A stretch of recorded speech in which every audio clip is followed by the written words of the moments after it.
میرے بیٹے، جس دن تو پیدا ہوا ہم نے اپنے لیے جینا چھوڑ دیا۔ ہوئے ہوئے ہوئے ہوئے، ہم تیرے لیے جیے۔ تیری ماں تجھے دودھ پلاتی تھی، میں تیرے لیے روٹی کے نوالے لاتا تھا، میری ساری کمائی پہلی اور آخری سب تیرے اوپر لگتی تھی۔ تجھے خوش دیکھتے تھے تو خوش ہوتے تھے، تجھے روتا دیکھتے تھے تو ہم روتے تھے۔ وَإِذَا ذَاقَتْكَ بِالسُّقْمِ لَيْلَةً لَمْ أَدْلِ سُقْمَكَ إِلَّا سَاهِرًا أَتَمَلْمَلُ۔ جب تو کبھی بیمار ہو جاتا تھا تو تیرے سرانے بیٹھ کر ہم ساری رات روتے تھے اور دعائیں کرتے تھے، یا اللہ ہمارے بچے کو بچا لے، ہمارے بچے کو صحت دے دے۔ اس تڑپ میں ساری ساری رات میں جاگتا تھا۔ تیرے لیے میں نے اپنا سب کچھ لگا دیا، اپنے لیے جینا چھوڑ دیا، اپنی خواہشات کو دبایا، تیری ہر خواہش کو پورا کیا۔ تجھے مسکرانے کے لیے، تجھے ہنسانے کے لیے میں دھکے دھوڑے کھاتا رہا، کبھی گرمی لو کی جھلسا دینے والی ریت اور کبھی سردی کے سرد ہوا کے تھپیڑے، لیکن میں ان دونوں سے گزرتا ہوا تجھے پالنے کی خاطر اپنے آپ کو کھپاتا رہا۔ فلما بلغت السن والغایۃ التی الیہ مدی ما فیک کنت اؤمل۔ بیٹا، میں نے اپنے ہڈیوں کا رس بھی تیرے اندر ڈال دیا، صرف کمائی نہیں، میں نے اپنے ہڈیوں کا رس تیرے اندر ڈالا، میں نے جو کچھ تھا تیرے اوپر قربان کیا۔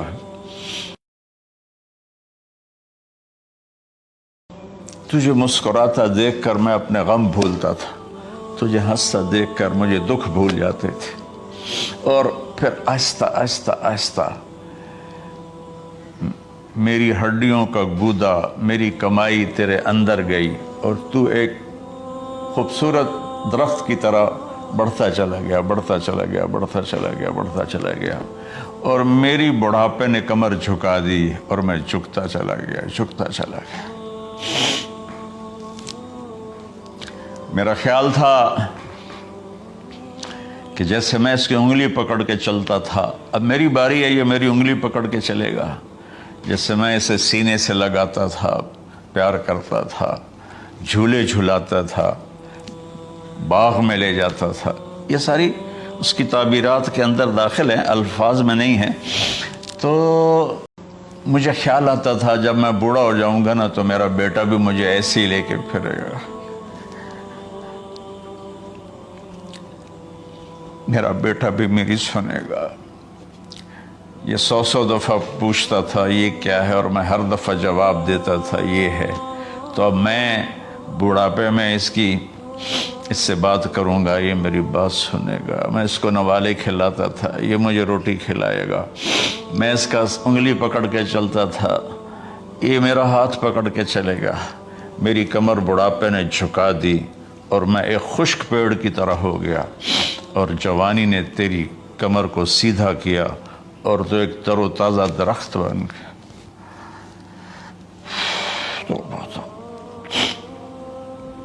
تو مجھے خیال آیا کہ میں نے 20 سال اس بچے کو پالا ہے، ابھی اپنی ماں اور باپ کو دیکھے گا، لیکن ایک دم اچانک کیا ہوا؟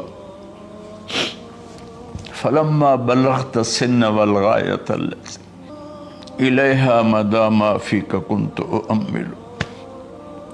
جب تو اس عمر کو پہنچا جس میں ہماری امیدیں تیرے ساتھ لگ گئیں، ہمیں بڑھاپے نے بے آسرا کر دیا، اور تیری جوانی نے تجھے ہمت دے دی، تب ہمارا خیال آیا کہ اب یہ ہمارے ساتھ وہی کرے گا جو ہم نے اس کے ساتھ کیا۔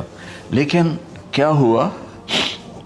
جعلت جزائی غلظۃ وفظاظۃ کأنک انت المنعم المتفضل۔ تو اتنا بدتمیز ہوا، تیری زبان چھری بن گئی، تیرا رویہ زہر بن گیا، اور میری ساری زندگی کی محنت کا بدلہ تو نے مجھے نافرمانی سے دیا، بد اخلاقی سے دیا، بدتمیزی سے دیا۔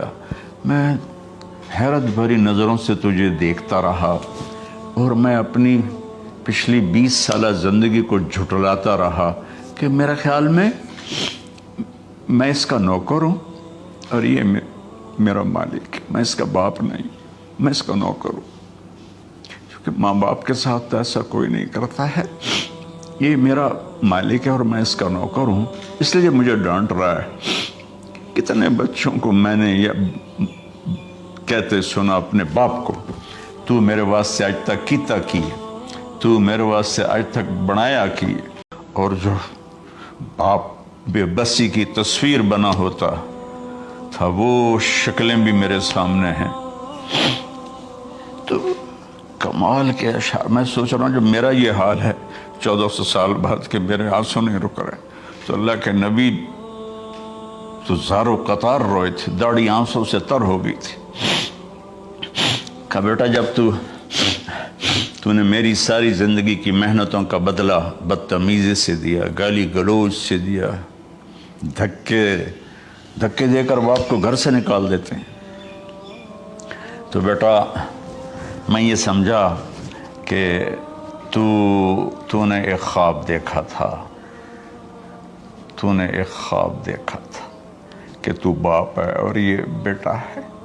اصل حقیقت یہ ہے کہ یہ مالک ہے اور میں نوکر ہوں۔ پھر آگے کہتا فَلَيْتَكَ إِن لَمْ تَرَ حَقَّ أُبُوَّتِي فَعَلْتَ كَمَا الْجَارُ الْمُجَاوِرُ يَفْعَلُ۔ اچھا چلو بیٹا، تو نے مجھے باپ تو نہ سمجھا، چلو ایک پڑوسی سمجھ لو۔ عرب میں پڑوسی کا بہت خیال کیا جاتا تھا، اور یہ عرب کی شان تھی کہ اپنے پڑوسی کو وہ عزت دیتے تھے جو اپنے گھر میں ایک دوسرے کو عزت دیتے تھے۔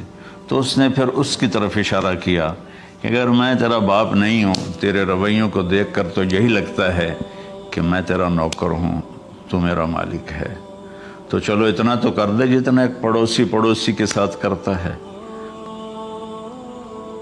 فَأَوْلَيْتَنِي حَقَّ الْجِوَارِ وَلَمْ تَكُنْ عَلَيَّ مِنْ دُونَ مَالِكَ تَبْخَلُ۔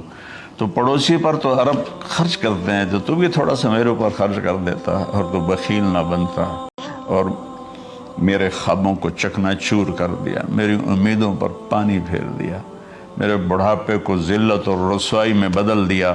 اچھا میرا پتر جا خوش رہو۔ ماں باپ کہاں بد دعائیں کرتے ہیں؟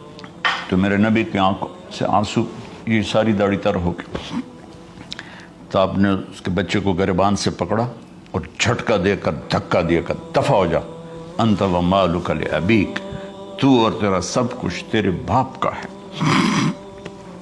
حضرت علی رضی اللہ تعالیٰ عنہ سے کسی نے پوچھا کہ آپ کے بیٹے حسن کیسے بیٹے ہیں؟ کہا حسن میرا وہ بیٹا ہے کہ جب میں چلتا ہوں تو میرے آگے نہیں چلتا، میرے پیچھے چلتا ہے، جب کہیں بیٹھنے کا موقع آتا ہے تو یہ پہلے نہیں بیٹھتا، پہلے مجھے بٹھاتا ہے پھر خود بیٹھتا ہے، جب کھانے پر بیٹھتے ہیں تو یہ روٹی کی طرف ہاتھ نہیں بڑھاتا جب تک میں نہ بڑھاؤں، یہ سالن کی طرف ہاتھ نہیں بڑھاتا جب تک میں نہ بڑھاؤں، میں کمرے میں ہوں تو یہ چھت پہ نہیں چڑھتا کہ میرے باپ کی بے ادبی ہو جائے گی۔ میں حالانکہ چھت پہ چڑھنا ضرورت کے لیے ہوتا ہے، لیکن قربان جائیں اہل بیت کے ایسے ہی اخلاق ہوتے ہیں، آل رسول ایسے ہی ہوتے ہیں۔ میرے عزیزوں نوجوانوں سے کہہ رہا ہوں جن کے والدین زندہ ہیں، ہم تو محروم ہو گئے، وہ قبروں میں چلے گئے، لیکن میں اتنا مصروف رہتا ہوں۔ اب یہ کرونا کی وجہ سے گھر میں بیٹھے ہوئے ہیں، یعنی میری زندگی ایسے پہیے کی طرح گھومی ہے، اور پھر دل کی تکلیف، پھر اس کے ساتھ سر کا درد شدید، اس کے باوجود میں روزانہ 10 نفل اپنے باپ کے لیے پڑھتا ہوں، 10 نفل اپنی ماں کے لیے پڑھتا ہوں،